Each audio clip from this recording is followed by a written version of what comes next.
Hey, I'm back. I realized after I made that video with the brush Sharpies that I made the wrong kind of leaf for a tulip.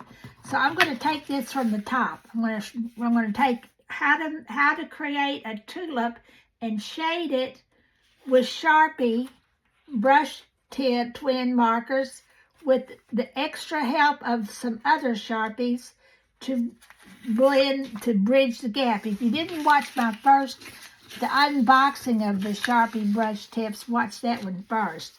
But this will also explain it. So I showed you how to shade this leaf in the previous video. But that's a philodendron leaf. That's not a tulip leaf is more long and pointed like that. Dandelion a daffodil is long too, but it's thinner. But a tulip leaf is long and thick. So what I'm going to do, I'm just going to do the. How do we draw it? Well, we draw it like this. And in fact, I think what I'm going to do, I'm going to draw this part of it. I'll draw this part with this color. This is in the Sharpie set of 45 Sharpies. I think it's tangerine. How do you draw a tulip? A tulip is a U with a point, just like you did in grade school. Same old tulip. He didn't grow up.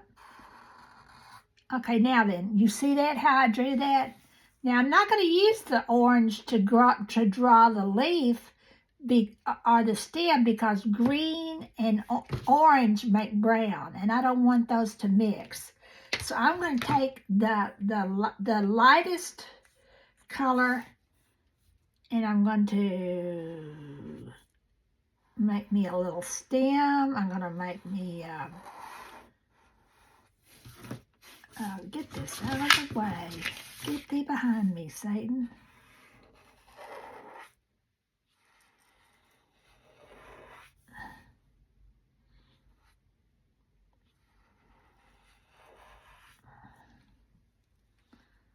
Okay, so see what I've done? I'm going to make this one a little shorter so you'll have a better composition. Okay, so that's what I'm doing. I'm making, so that's what we did so far. That's the drawing. Okay, did we see that, everybody? Now then, remember what I told you, that in the Sharpie brush set, which is a fun little set, but it's the color of orange that you are provided with is really more of a, I don't know what, it's fire, almost a fire engine. You can't, I've already tried, you can't blend that with the yellow and come out with much. There's just too far of a gap. So what I did to bridge that gap is the backside's always just about as pretty. That's too far. It's not going to blend much, not enough. So what I did is let's say we have this circle here. I'm going to take this. I have this set that has both the ultra fine and the fine. I think it's tangerine. I don't really know. I will not be responsible for the color names. And I'm hashing. Hash. I'm hashing my lines in. And the color will kind of fill in between. Where it's darker, you make your hash marks thicker. And where it's darker, you can even use this color. That tip. Now then, what I'm going to do is I'm going to take my brush tip. And I've already said this. It will work on your any brush marker if you're in the right color family, and that's going to be something we're going to spend a lot of time talking about, is being sure you're in the right color family. the right color family for this yellow tulip is orange. Any orangey kind of a lot. In fact, I got the 110 in yet and I hadn't even opened that set yet. It's probably going to have another one. But that's the way we're going to work with it. So I already have this pretty thick outline here, which is okay. Oh man, I got some kind of green nastiness up there. I have to make a bug or something up there. Raindrops are falling on my head. I only know the first line of every song. Okay, now then, I'm putting all this. What you really would do is like I did here. You would not outline it with that dark color. You would outline it with yellow. But I wanted you to be able to see it. So then we're going to color it with yellow. Then we're going to make this ultra fine Sharpie, just a regular ultra fine Sharpie. I'm making these hash marks, which are marks that go right beside each other, parallel to each other, around it, because it's a feathery, I do it with pencil, I do it with whatever. It's the way you feather color in. The light's coming from over there where that bug is, or whatever that is. That mistake. Let's call it what it is. It's a mistake. So it's going to be more orange over here, and it's going to even get, well, I would put it in there with the darker, well, can't find the marker. That's the story of my life. There it is, right in front of me. So I'm going to use the thicker marks where it's darker. The bottom, and okay, now what I'm going to do, this is the brush tip. This is the brush tip yellow. One end is a brush, the other end is a fine point.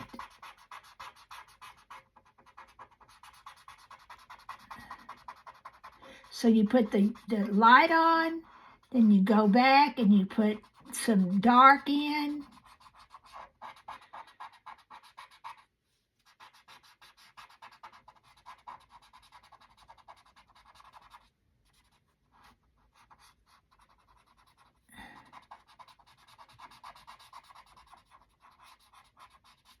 Now then, fortunately, we're not, okay, the light's coming here, so this time the outside green is going to be lighter, because as it goes narrow, its little cupped leaf is shading the part next to the stem.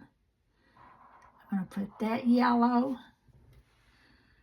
And I'm going to say it's hitting light up here because the light's coming here and it's going to come down here some. So I'm putting yellow in all those areas, and I want to preserve some of that yellow.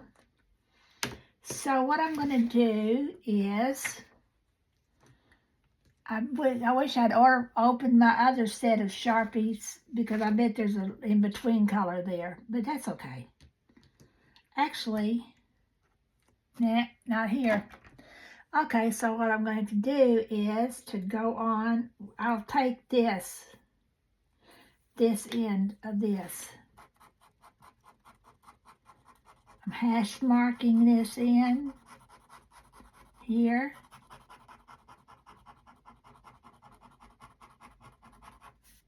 Hash marking.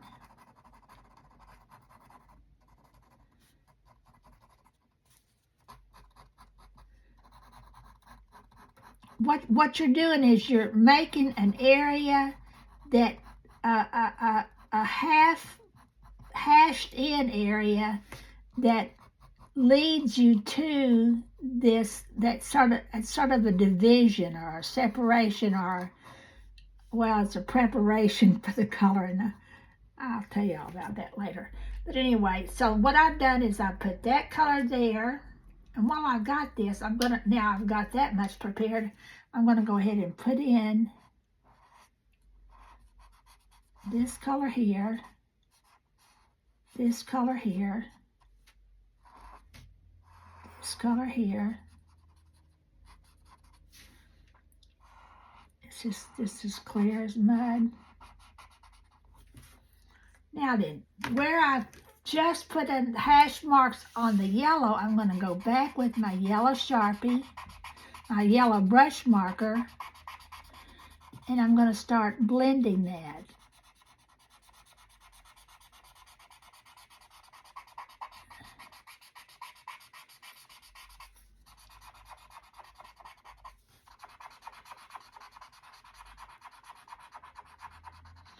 I'm not too pleased with that. It's going to take a minute to soften up.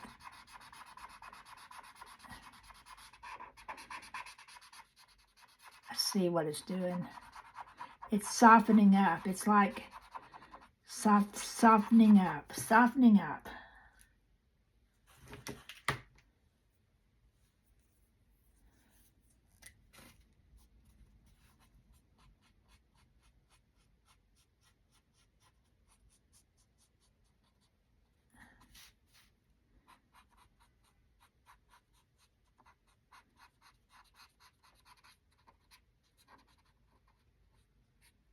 So it's back and forth, yellow to darker to back to, it's going to get darker down here.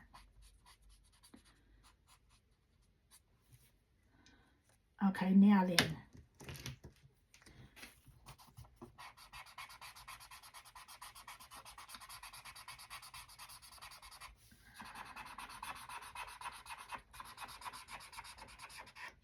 All right, we had the same problem that we had with the yellow and orange, but let me show you how great this is going to work when we go to the next color.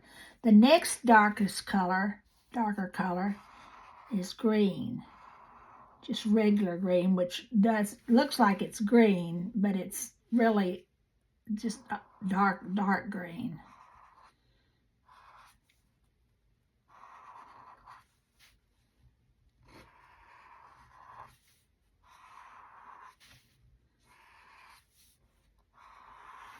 Because it's not such a far gap between the green and the turquoise color, it's going to blend. You're going to see how beautifully this blends.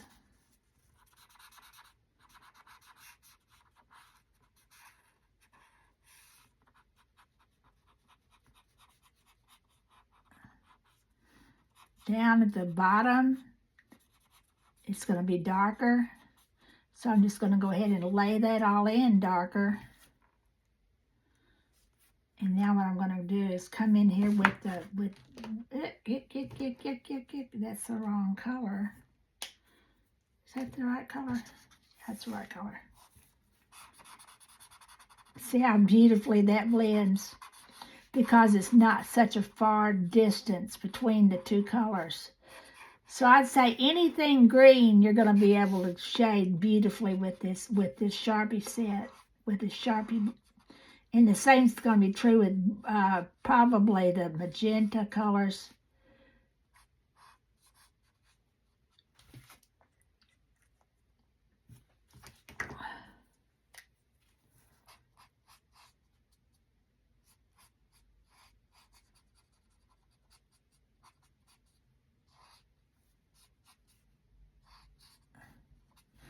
Now this is going to be very important for what we do later, so it may not make a lot of sense right now. It's going to make more sense. So what I do, I'm going forward. Now I'm going to go back.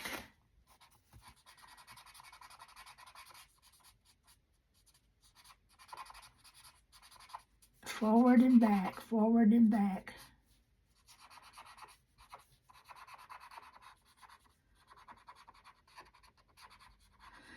Just remember this, half step forward, half step back. So I don't go all the way back to the, I don't go all the way back to the yellow. I don't go all the way back to the green, to the turquoise. I don't go from yellow to turquoise. I go to yellow to grass green to green, green to turquoise. So I'll go half step forward, half step back. Whole step forward, half step back.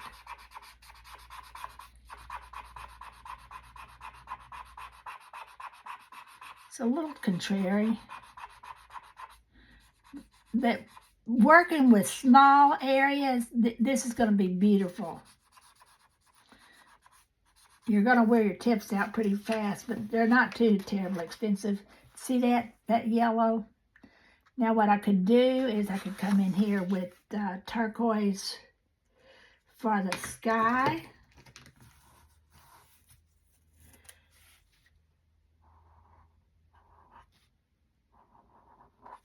Starry, starry night.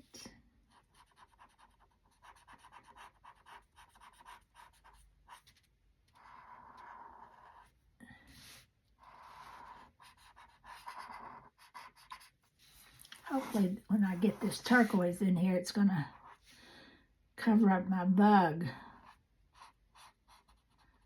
The bug in my art.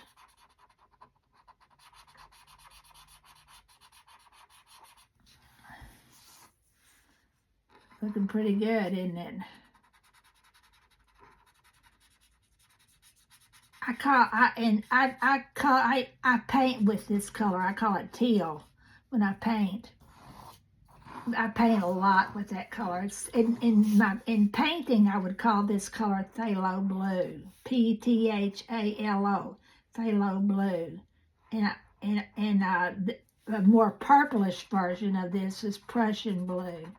I don't paint with black. Believe it or not, as much black as I use in my design work. You'd think I'd paint with it, but I don't.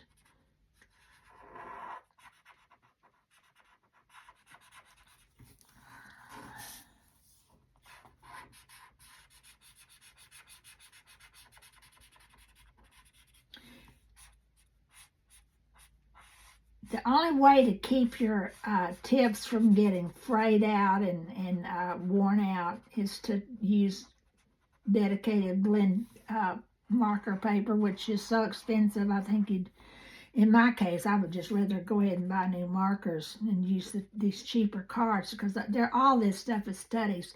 But if you're doing it for art, which is all well and good, then I'd get some marker paper, very expensive, good marker paper like Strathmore or something like that, something that's made well. I don't even know. This is my first time to do this. Today is my very first time to use these markers. So I don't know what is the good marker paper. Like I said, I've just never done this before.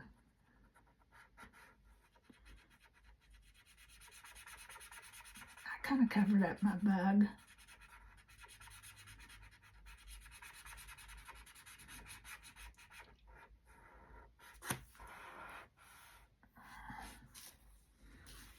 Okay, it's coming along just beautifully. Heck.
I always told my students in school, remember which way the grass grows. The grass grows up and down.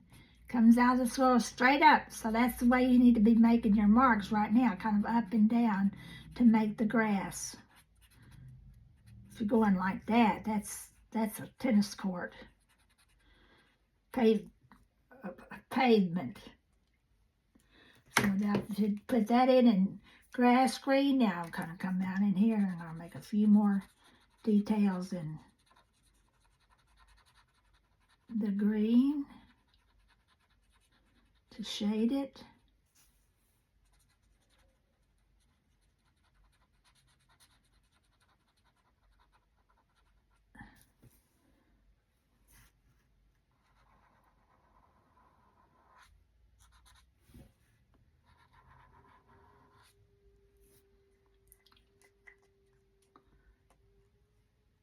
And that's my tulip, my yellow tulip. Fold it both ways so you can see it whichever way this video turns out. Not bad for a little set of markers. I don't know what I paid for these. I think they're cheaper right now, maybe because it's Christmas, maybe it's just because it's Amazon, I don't know. But they weren't terribly, they're not as expensive as Copic markers, I'll guarantee you that. Okay, that's it.